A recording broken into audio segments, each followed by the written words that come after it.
Donc, bonjour à tous. Donc, déjà, je commence par me présenter. Moi, je suis Julien Belsin. Donc, je suis enseignant-chercheur en informatique à l'Université de Lyon 2. Donc, je fais partie du même laboratoire que l'orateur précédent. C'est très bien, comme ça, je n'ai pas besoin de le présenter. Ça va aller plus vite. Et il se trouve que je dirige un projet de recherche actuellement qui regroupe plusieurs partenaires. Donc, c'est un projet collaboratif entre des universités, des laboratoires publics et des entreprises. Donc, voilà, ce que je voulais vous partager avec vous aujourd'hui, c'est un peu l'état des lieux de ce projet qui a commencé il y a à peu près 18 mois. Donc on est à la moitié, puisque c'est souvent des projets de 3 ans. Avant de rentrer dans le vif du sujet, et avant de vous parler plus en détail de ce qu'on fait dans ce projet de recherche, je vais vous donner des éléments de contexte.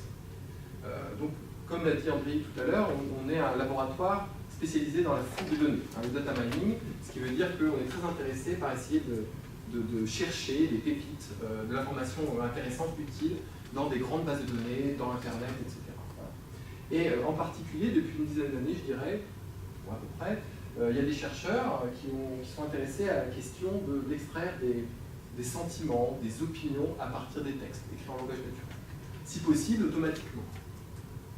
Et ils ont fait des premiers algorithmes qui essayaient de classer l'opinion en, voilà, est-ce qu'un texte est plutôt positif ou plutôt négatif? Il y en a même qui ont commencé à faire des choses plus complexes, qui ont essayé de travailler vraiment sur le sentiment. On ne parlera pas de ça aujourd'hui, hein, mais est-ce que le texte véhicule de la peur, de l'inquiétude, de la joie, etc. Et depuis, on va dire, quelques années, il y a des gens qui ont essayé de mettre en relation des données massives issues de réseaux sociaux comme Twitter, Facebook, etc. Et donc l'opinion qui était véhiculée sur ces réseaux sociaux et le monde réel. Et en particulier, est-ce que l'information qui est véhiculée sur les réseaux sociaux peut nous aider à prédire si un film va faire un succès au box-office? Ou plus récemment, est-ce que le volume des informations qui circulent sur Twitter lors des élections présidentielles aux États-Unis, par exemple, peuvent nous permettre de peut-être prédire le résultat des sondages, voire le résultat de l'élection? Et donc, il se trouve qu'il y a des résultats qui sont quand même assez impressionnants. On obtient des taux de corrélation assez élevés, plus élevés qu'on s'y attendait. Donc c'est un peu dans ce contexte que se passe le projet ImagiWeb. Voilà. Donc il s'agit d'un projet qui est financé par l'État, par l'Agence nationale pour la recherche pour une durée de 3 ans, soutenu par les pôles de compétitivité, que je remercie au passage, puisqu'il se trouve qu'ImagiWeb est un sponsor de cet événement.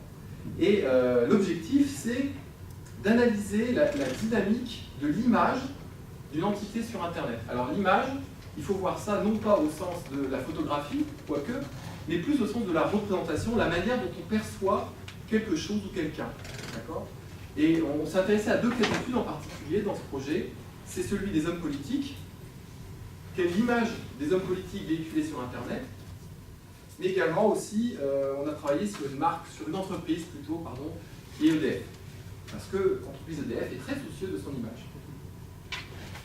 Donc bon, là, j'en ai profité pour caser l'URL du projet. Il n'y a pas encore grand-chose, mais au fur et à mesure des mois qui passent, j'essaie de mettre des éléments, des résultats, des publications qui sont avec le projet.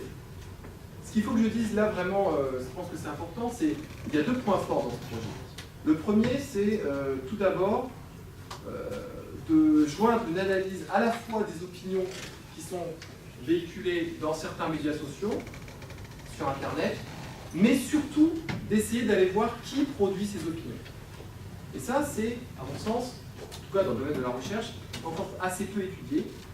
Et je vais bien sûr vous expliquer en détail comment on essaie de faire ça.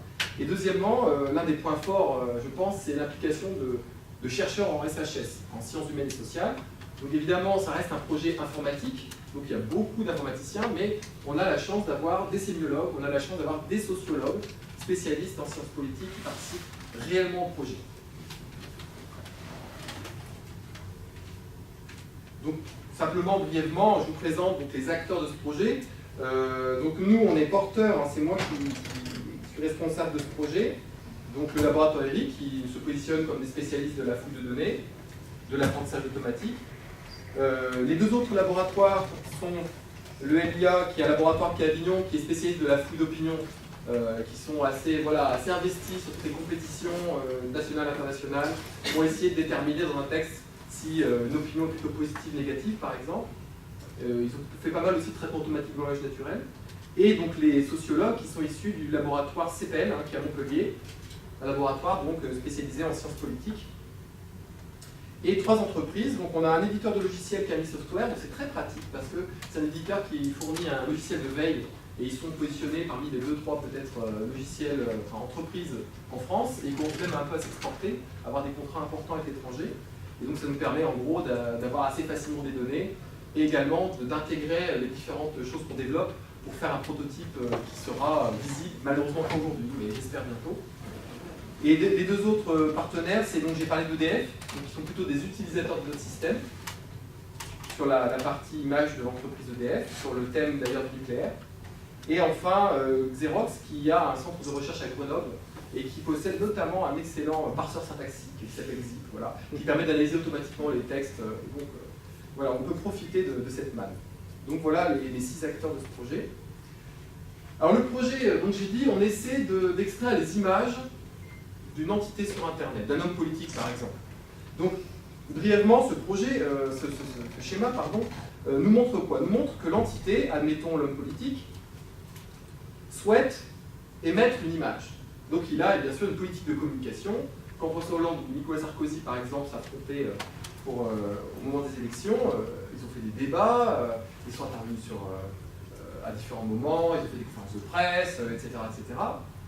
Ils font des sites web peut-être. Donc ils souhaitent émettre une image.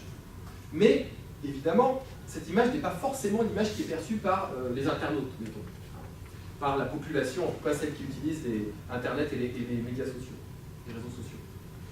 Et donc, il peut y avoir bien sûr des gens qui ont des images différentes de l'entité en fonction de leurs affinités politiques, de leurs amis, etc. Et en plus, cette image, elle est multifacette. Donc elle peut très bien changer en fonction du temps, en fonction de la population, je viens de le dire, etc. Et donc, je l'ai rapidement dit tout à l'heure, mais l'objectif de ce projet, pour nous, informaticiens, consiste essentiellement à partir, si on peut, de la communication, mais surtout des commentaires qui sont laissés sur Internet, de capter l'opinion, l'image qui est mise au sujet de l'entité, donc de l'homme politique par exemple. Et pour les collègues qui sont plutôt sociologues, eux, ce qui les intéresse, c'est bien sûr ce que je viens de dire, mais surtout d'essayer d'analyser la population qui est à l'origine de ces opinions. C'est-à-dire d'être capable de dire c'est la ménagère de moins de 30 ans ou le couple sans enfant, etc., etc. Bien sûr, c'est assez ambitieux. D'accord. Alors, ce petit transparent, c'est pour vous montrer, parce qu'une image, on en parle, mais qu'est-ce que c'est? Alors, comme je vous l'ai dit, jusqu'à présent, l'opinion, c'était principalement, admettons, est-ce qu'on est pour ou contre, ou alors est-ce qu'on parle en bien ou en mal d'un homme politique ou d'une marque ou d'une entreprise. Dans ce projet, on essaie d'aller un tout petit peu plus loin, en se disant, c'est un petit peu trop noir ou blanc, on aimerait bien essayer de décomposer les choses, en se disant, un homme politique, par exemple, il y a plusieurs aspects, plusieurs attributs qui le caractérisent. Par exemple, on peut parler du bilan. Par exemple, un président sortant, il a un bilan économique, social, etc., qui peut être critiqué, en bien, en mal. Il a des compétences. Il a un aspect éthique.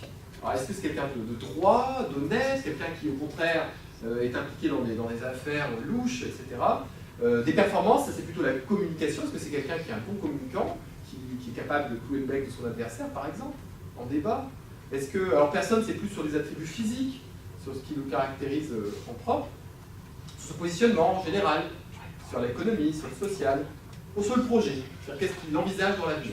Donc ça, cette sorte de typologie, ces caractéristiques qui peuvent décrire notre homme politique, elles ne sont pas sorties de nulle part, évidemment, c'est issu d'une concertation assez longue avec les spécialistes en sciences politiques, et je peux vous dire que ça a été long, et en plus, on les a même décomposés. C'est-à-dire que non seulement on a des attributs qui caractérisent notre politique, mais on a des sous-attributs. C'est-à-dire le bilan, comme je vous l'ai dit, il y a le bilan économique, le bilan social, éthique, il y a différents aspects, etc. Et j'ai oublié injonction, c'est important aussi, c'est voter pour. Voilà. C'est vraiment un engagement de la part, je ne sais pas, d'un tweetos ou d'un blogueur. Donc voilà comment on perçoit, on envisage l'image d'un homme politique, mais on peut faire la même chose pour EDF. Par exemple, EDF, on peut le caractériser en fonction de sa politique tarifaire, en fonction des travaux que met l'entreprise EDF, etc. On peut décomposer comme ça l'opinion. Et en plus, l'opinion peut varier dans le temps. Alors, ça complique encore plus les choses. Il se trouve que dans ce projet, donc, on avait prévu initialement, quand on l'a proposé à l'ANR, 3 sources de données sur Internet. Donc, d'une part, des blogs, en particulier des blogs politiques qui avaient été repérés par les spécialistes en sciences politiques, Twitter, et Facebook. Malheureusement, il se trouve que Facebook, on a dû abandonner. Donc je l'ai mis quand même, hein. J'ai hésité. Mais on a abandonné pour des raisons de... Il y a quelques années, c'était beaucoup plus facile d'accéder à Facebook, d'utiliser Facebook et les données qui étaient issues de ce réseau social. Aujourd'hui, même il y a 1 ou 2 ans, ils ont tout verrouillé, tout fermé, et pour des raisons de vie privée, confidentialité. Donc on était très déçus, mais on a été obligé de se rabattre sur les deux sources de données qui sont ici. Ensuite, quand même sur l'acquisition, il a fallu cibler. Hein. Par exemple, sur la zone politique, il a fallu dire, au début, moi j'étais un petit peu naïf, je me disais, allez, on va prendre tous les tweets sur tous les hommes politiques français, ou au moins sur les candidats à la campagne de 2012. Il se trouve qu'on a été obligé, on les a les tweets, mais on a été obligé de restreindre notre champ d'investigation. On a pris finalement les 2 candidats, François Hollande et Nicolas Sarkozy, pendant 1 an. Voilà. Qui est à peu près un petit peu avant la campagne et puis après l'élection. Un peu de choses près, pas en 12 mois. Et quelle idée de volume, juste alors c'est uniquement une idée. Hein. Effectivement, on a plusieurs millions de tweets. Déjà. Bien sûr. Il se trouve qu'on a été obligé d'échantillonner ensuite, on pourra en reparler. Quoi qu'il en soit, et ça c'est Twitter.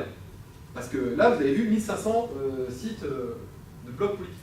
Donc là encore, ça fait une masse d'informations qui est assez importante à traiter. Alors, pour sélectionner les tweets, évidemment, il a fallu, je ne vous donne pas le détail, mais réfléchir à des requêtes. Parce que, évidemment, Sarkozy, c'est pas uniquement Sarkozy, c'est Nicolas Sarkozy, c'est Sarko, etc. Donc là encore, avec l'aide des spécialistes en veille d'information, avec l'aide des spécialistes en sciences politiques, on a été capable de mettre en place des scénarios, des requêtes un peu sioux, voilà, bon, très intelligentes certainement, pour nous rapatrier le plus possible de données. Et ensuite, pour essayer de commencer à analyser ça, on est obligé de faire l'échantillonnage. Je ne suis pas sûr que ce soit forcément très utile de détailler dans cette présentation. Donc voilà, on les a, on va dire, les données. Alors, je n'ai pas parlé d'EDF. EDF, pour information, on a tout un ensemble de blogs qui parlent du thème du nucléaire. Donc ça, c'est intéressant parce qu'évidemment, ils sont très soucieux de ça. Qu'est-ce que pense le grand public, ou en tout cas une partie du grand public de ces sujets. Alors, on a mis en place, voilà un peu les premiers résultats. Ah oui, non, là, c'est plutôt une illustration, excusez-moi, pour vous montrer justement 2 exemples de blogs, donc de textes issus de blogs politiques, qui parlent donc de Sarkozy, de Hollande, etc.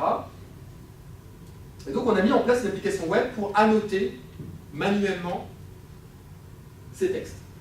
Pourquoi? Tout simplement parce que nous, informaticiens, ce qu'on aimerait faire, c'est développer des algorithmes qui trouvent l'opinion de façon automatique. Mais pour ça, on est obligé d'avoir des exemples. C'est ça qu'on fait quand on fait de l'apprentissage automatique. On a besoin qu'il y ait des êtres humains, des experts, des gens qui connaissent, qui savent interpréter les textes, soit capable de nous annoter ces données. Et donc, par exemple, ici, on voit dans ce premier carré le refus de deux droites, Sarkozy et Le Pen. Typiquement, la personne qui est en train de s'exprimer semble assez opposée à l'élection de la réélection de Nicolas Sarkozy. Et c'est pour ça que, vous voyez, on a note en disant l'entité ciblée, c'est Sarkozy, et c'est plutôt négatif. Autre exemple, ici, c'est pareil, c'est pas très positif, et ça parle plutôt du bilan de Nicolas Sarkozy. Donc, sur l'aspect bilan de Nicolas Sarkozy, c'est très négatif. Voilà. Pour essayer de faire un peu la balance, à côté, vous verrez des exemples où, au contraire, quelqu'un est en train de louer la maîtrise de l'anglais de notre ancien président, en disant que Nicolas Sarkozy maîtrise l'anglais. Donc, ce serait une manière de dire que l'opinion est plutôt positive sur la compétence en anglais de Nicolas Sarkozy. Il y a aussi ici quelque chose sur sa communication. Donc, on a mis en place cette plateforme web. Alors, je ne suis pas sûr que ça soit très lisible, mais bon, je vais pas mal, je vais vous le décrire. Donc, d'un côté, vous voyez, on peut aller, nous, humains, experts, sélectionner des textes, des tweets par exemple. On peut, avec la souris, sélectionner des parties du texte. Ça, c'est très classique en fouille d'opinion.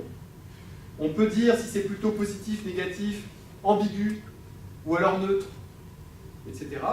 On peut dire sur quelle cible l'opinion, est-ce que ça traite de l'éthique, est-ce que ça traite du bilan, est-ce que ça traite, etc. ici. Et on peut aussi donner la confiance. Est-ce qu'on est très confiant en tant qu'annotateur ou pas? Parce que, bien sûr, il y a des textes qui, même pour un être humain, sont très difficiles à annoter manuellement. Et donc, on a été une vingtaine, comme ça, à noter des tweets pendant plusieurs mois.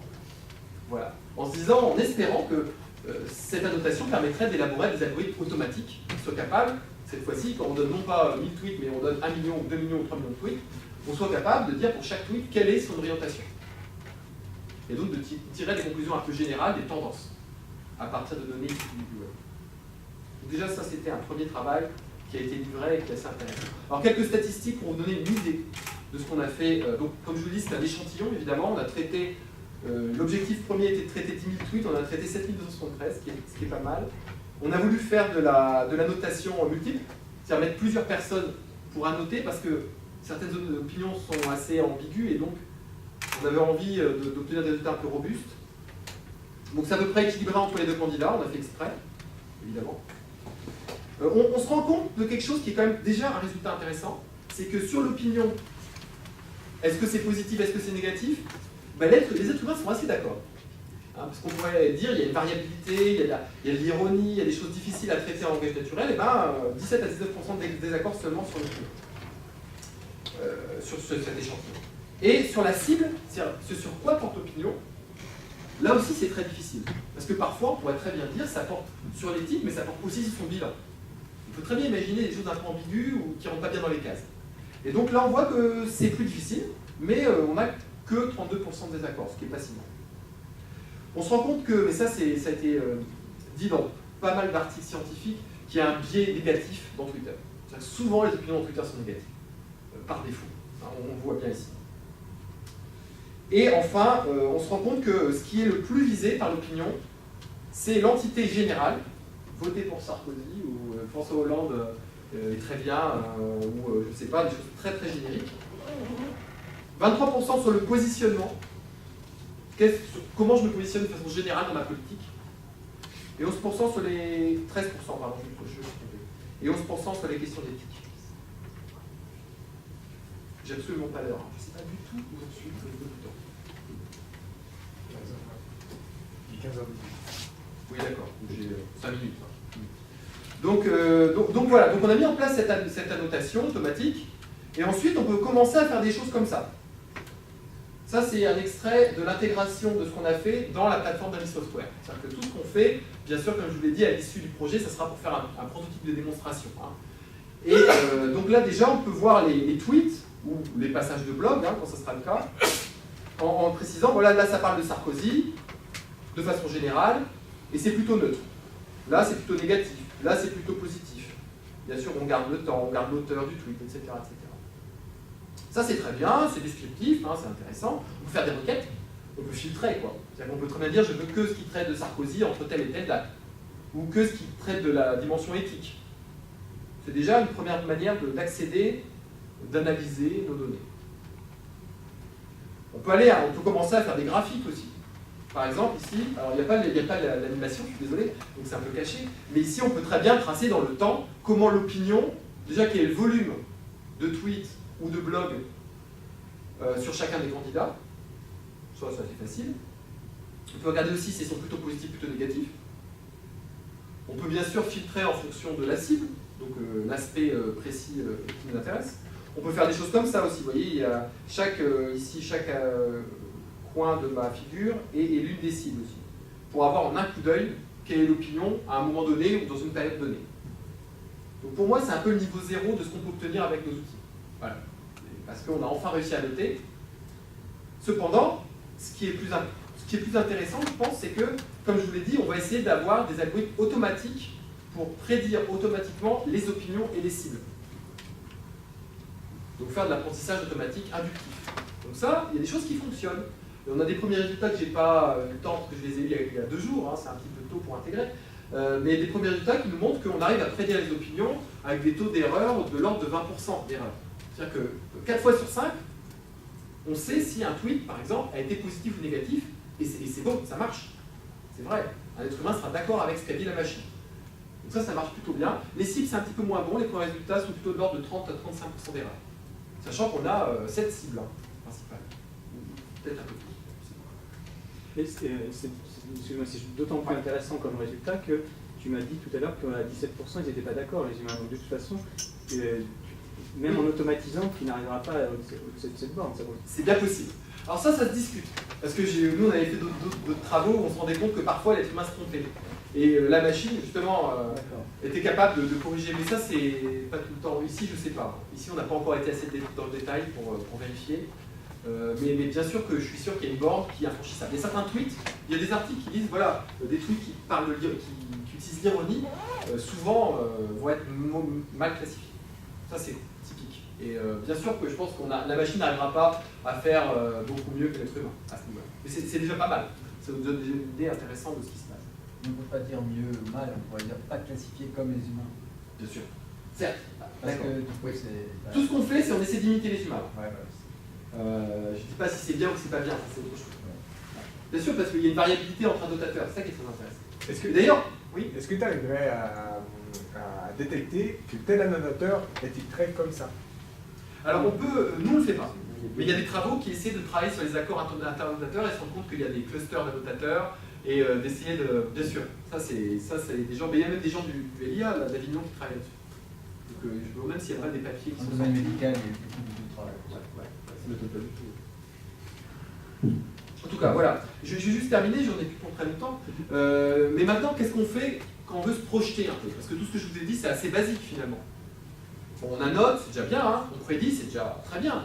Mais ce qu'on aimerait faire, c'est aller un peu plus loin. On aimerait voir si, par hasard, on ne peut pas trouver automatiquement des sortes de profils. C'est-à-dire, à un moment donné, sur tel intervalle de temps, admettons avant l'élection présidentielle, concernant Sarkozy, eh bien, il y a eu un groupe de personnes qui avaient 7 images de lui. Qu'est-ce que c'est cette image de lui? Eh bien, finalement, regardez ce graphique. J'ai mis chaque aspect, caractéristique, attribut ici. Et ensuite, ici, je vais mettre le nombre de personnes qui sont plutôt... Alors, en rouge, c'est plutôt positif, ou très positif. Donc là, c'est plutôt positif sur l'entité. Donc là, c'était sur Hollande. Injonction, c'est voter pour Hollande. C'est pas complètement aberrant, puisque c'était avant l'élection. Et l'attribut, c'est plutôt les soutiens, les gens qui soutiennent Hollande, les hommes politiques qui soutiennent Hollande. Et donc là, on voit qu'il y a 140 dans notre échantillon, 140 tweetos qui avaient ce profil, cette façon de voir François Hollande à ce moment-là. Évidemment, il n'y a pas qu'une image, je l'ai dit, c'est multifacette. Donc nous, on a commencé à faire des algorithmes d'apprentissage automatique qui essaient de nous extraire différents profils qui sont autant de clusters d'internautes, d'accord, homogènes, avant, après l'élection. Et donc on peut bien sûr du coup voir comment les profils évoluent dans le temps.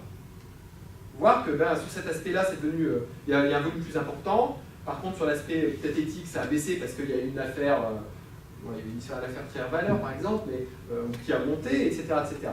Et donc voir s'il n'y a pas une logique, une dynamique dans ces images. Voir si justement l'image que certains ont de Hollande ne va pas évoluer dans le temps, changer, fusionner avec une autre image, les tweetos ils vont changer de camp, etc., etc.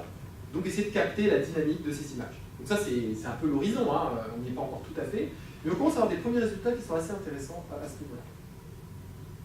Et pour terminer, donc pour conclure cette présentation, voilà en quelques photos les différentes personnes de l'équipe, hein, je ne parle pas évidemment de consortium, qui est beaucoup plus influent, qui travaillent encore aujourd'hui sur ce projet, donc il nous reste 18 mois.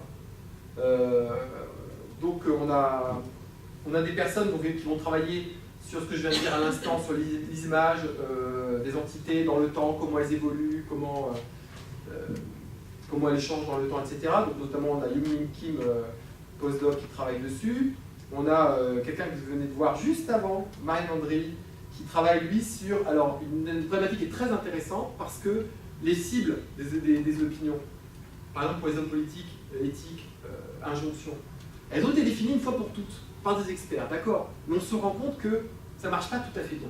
C'est-à-dire que les cibles d'avant les élections, qui ont été faites avant les élections, pour annoter des tweets avant les élections, c'est bien, mais après les élections, quand Nicolas Sarkozy n'est plus président, par exemple quand il était intervenu, quand il y avait la bataille des chefs entre Copé et Fillon, eh bien en fait, on a l'impression que la typologie ne fonctionne plus. Voilà, il y a la bonne case n'y est plus. Pourquoi? Tout simplement parce que les cibles, à mon avis, elles changent. Elles évoluent, elles s'adaptent. Et bien sûr, quand on change de domaine, DF, elles sont complètement différentes. Donc l'idée, c'est de voir si vous ne pouvez pas les trouver automatiquement, ces cibles. Voire peut-être avoir des cibles qui sont données au début par les experts, et peut-être les voir évoluer, ces cibles. Voir des nouvelles cibles qui apparaissent, ou des cibles qui sont désuètes, qui ne sont plus utilisées. Il y a Mohamed Dermouche aussi, qui est en test chiffre à Ami Software, donc notre partenaire qui est à Montpellier, qui travaille lui sur l'extraction jointe des thématiques et des opinions. Donc là cette fois-ci, c'est ce qu'a dit André tout à l'heure, les thématiques, c'est des sortes de cibles si vous voulez, mais qui ne sont pas du tout prévues. C'est-à-dire qu'elles émergent complètement des données en fonction des co-occurrences de mots, etc. C'est un terme assez porteur en ce moment. Adrien Guy, qui est aussi dans cette salle, qui travaille sur les réseaux sociaux, en particulier sur Twitter, et qui essaie de capter les modalités de diffusion de l'information dans des réseaux sociaux. Et voilà, je cite aussi Pavel, qui a fait un stage chez nous, qui maintenant est en thèse, qui a travaillé sur la classification d'opinion. Donc voilà, j'ai terminé ma présentation. Si vous avez des remarques, des questions, je serais ravi de vous répondre.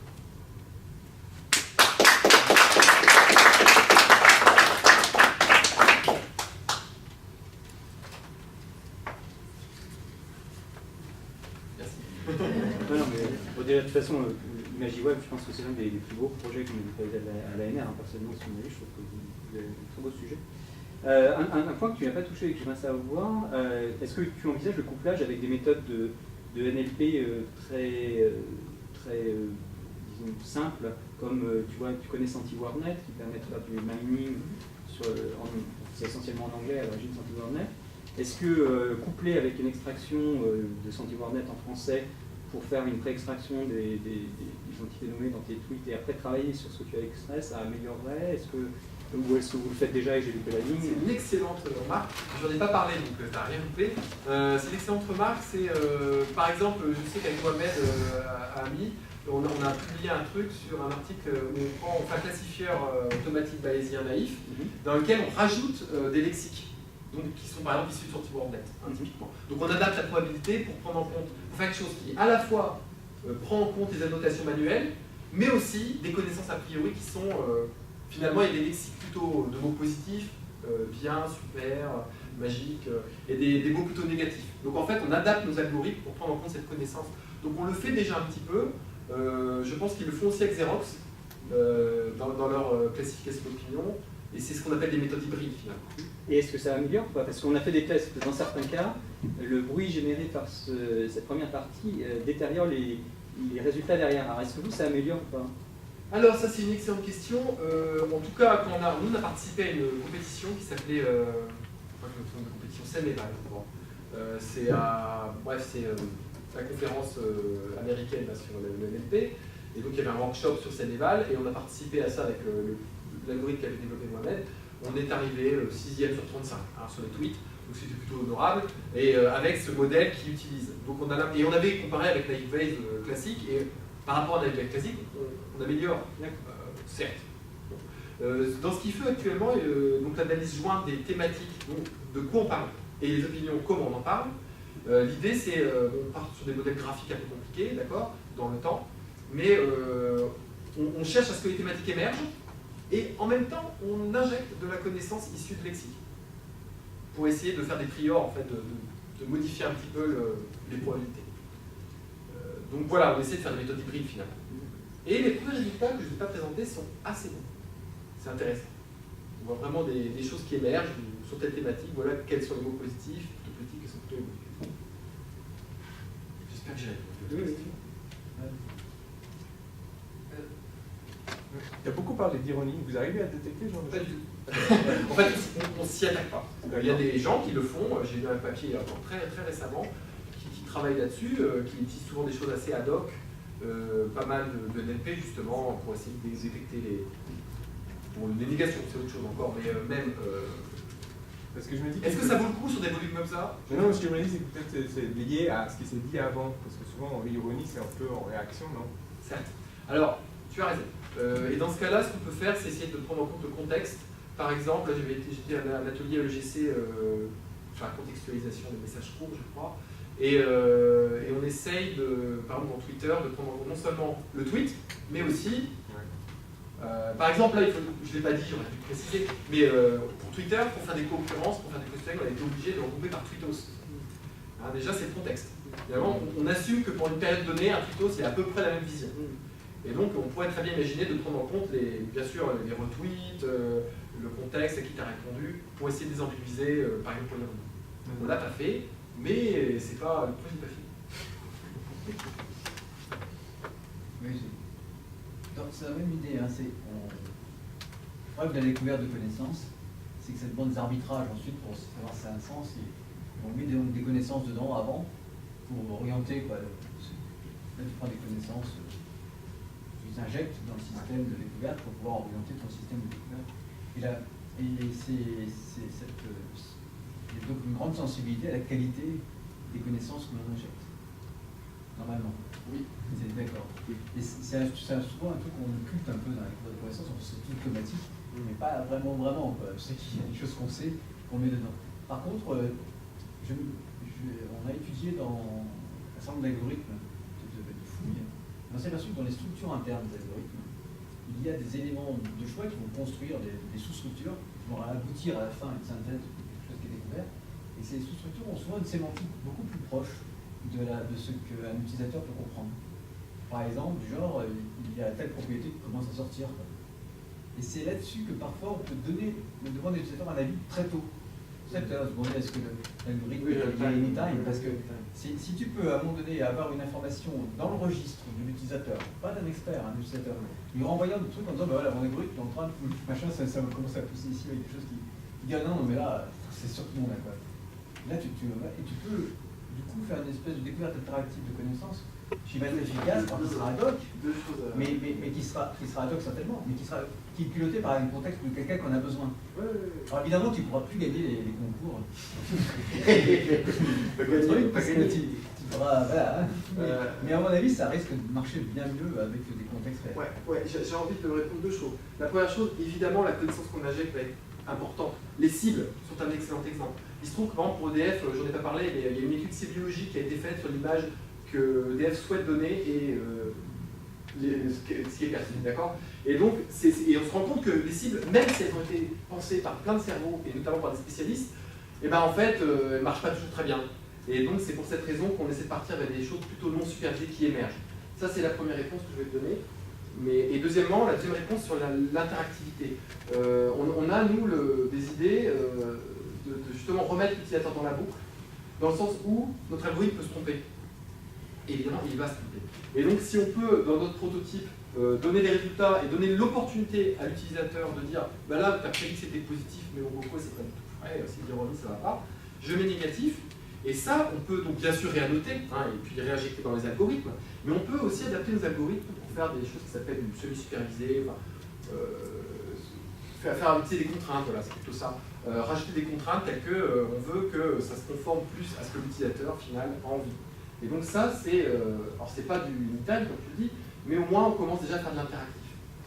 Et à remettre l'utilisateur dans la boucle. Mais est-ce que tu n'as pas aussi dans la structure du réseau social des indices de ça? Si tu trouves j'ai le mot en anglais qui vient des seeds dans ton réseau social que tu sais pouvoir colorer, oui. Par exemple un journal, et que tu regardes que quelqu'un retweet toujours un certain journal et que quelqu'un d'autre, tu peux à partir de ça recolorer. Bien sûr, évidemment. Il y a des gens qui travaillent là-dessus, y compris dans le laboratoire. Je sais qu'Adrien avait commencé à bosser là-dessus un petit peu, ou d'autres. Enfin, bien sûr, tu as complètement raison. Et ce qu'ils font d'ailleurs, les spécialistes en sciences politiques. Pour essayer. Parce qu'en fait, l'idée, c'est qu'en parallèle, je n'ai pas parlé beaucoup, mais sur le travail des sociologues, eux, ils sont en train de s'intéresser à qualifier les tweetos. Pour essayer de dire, bah voilà, l'image que je présente là, ça marche, si ça marche, ce type de profil, il y a 140 tweetos, et je peux vous dire que ces tweetos sont plutôt de droite, encartés, de tel âge, etc. Et donc eux, c'est plutôt de leur côté que ça se passe à ce moment. Mais on pourrait très bien l'automatiser en partie au moins. C'est un peu en dehors du scope parce que je ne peux pas tout faire.